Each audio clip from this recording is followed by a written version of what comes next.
When you'll see these images, I would already be dead and buried.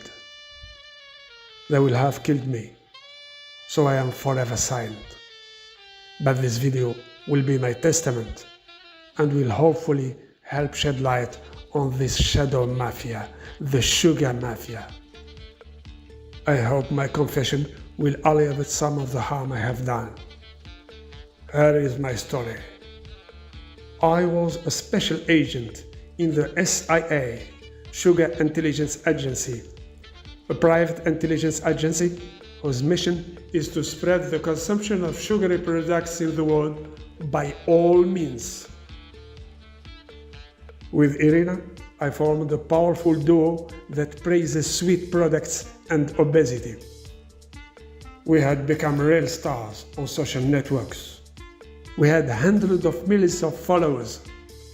Thanks to us, everyone ate sweets without any complex, men, women, children.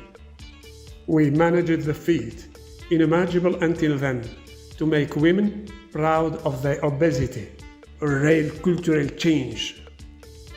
Our second mission was to tear down anyone who dared to claim that sugar is bad for your health. And our pitch was pretty good. Listen.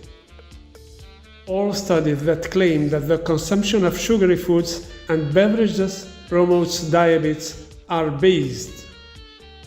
Because the real cause of diabetes is genetic predisposition.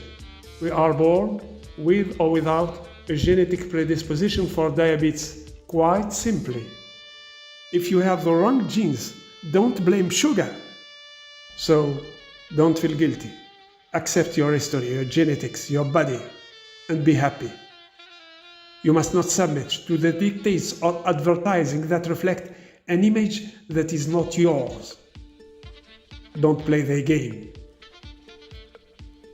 Don't let yourself be swayed. Be yourself. And don't believe the ominous researchers who claim that people who eat sugary foods are 50% more likely to develop what they call a metabolic steatosis, a type of liver disease largely due to fructose. But fructose is present in artificial sugars as well as in fruits, grapes, figs, dates, apricots, cherries, banana, kiwi, watermelon.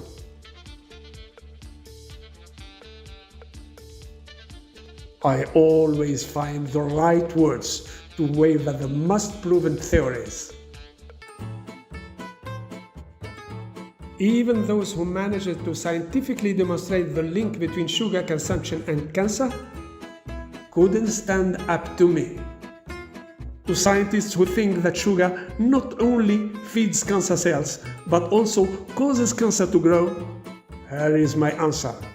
These scientists think they invented the moon. As a food, sugar makes grow all cells without exception, whether cancerous or healthy, right?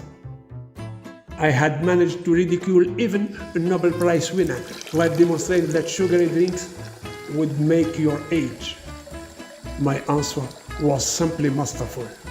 Dear professor, if some butterflies live 24 hours and some turtles 115 years, according to you, it wouldn't be genetic? It would be due to sugar? Believe me, I totally ridiculed him. But I must admit that I overdid my sugar intake. That's why, when I started having cardiovascular problems due to sugar, no one knew about it. On the contrary, I made an entire video to demonstrate that in fact, everything can impact our cardiovascular system. Air pollution, water pollution, our modes of transport, work pressure, our family problems. Why blame sugar specifically? And I ended up accusing scientists of being backwards and wanting to make us live like Robinson Crusoe to be healthy. The war I waged against the sugar addiction theory was truly epic. I succeed in destroying this theory, however correct, which states that sugar is as addictive as cocaine, by increasing the dopamine level and by stimulating the reward circuitry. And according to the same scientists, sugar addiction leads, as with other drugs, to lasting biological changes in the brain. I destroyed all these theories by highlighting that the so-called scientific experiments were carried out on laboratories mice and extended to humans. And I caused a scandal by accusing these scientists of putting babies and mice on the same footing. Imagine the anger of the parents. And as the public is gullible, the pill passed, and we laughed a lot with the rest of the team.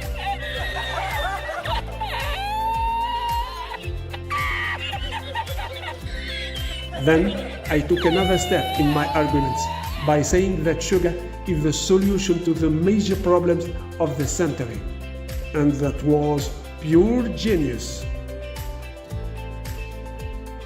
Doubt it? Follow my reasoning and you will change your mind too. First, a world without sweets would mean the destruction of the world economy and the spread of hunger. The sweet spreads market is estimated at $1.2 billion in 2020 and is expected to reach $1.7 billion in 2027, more than the GDP of the 27 poorest countries. The soft drinks market today weighs more than $700 million. The possible closure of the lids of the sector would be more apocalyptic than all the disasters already known. A world without sugar would bankrupt agriculture in the major sugarcane producing countries and cause an unprecedented humanitarian disaster. All economists confirm it. Sugar is one of the essential ingredients to keep the machine running and to preserve the world as it is. A world without sugar would bring all states to their knees. Imagine all the old people in excellent health. Lifespan would increase and pension funds would go bankrupt. Can you imagine me working out? That would be suicide.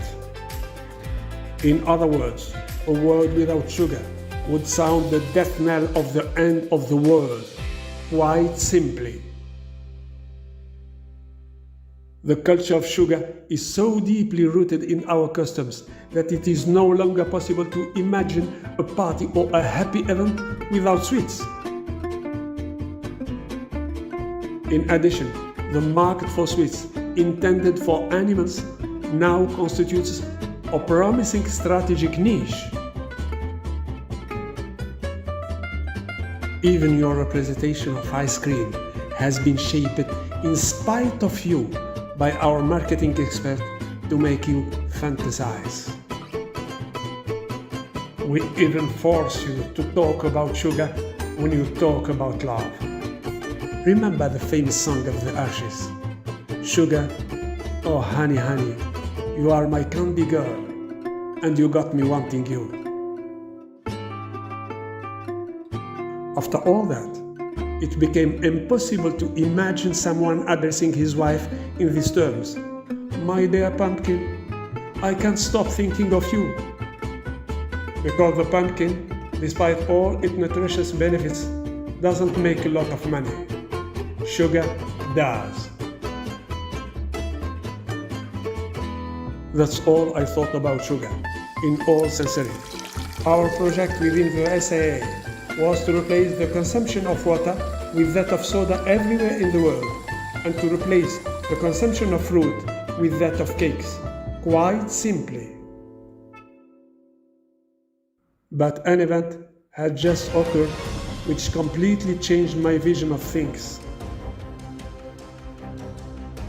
My son, who was following the same sugary diet as me, has just died, despite all the efforts of all the doctors, with an undisputable diagnosis: diabetes.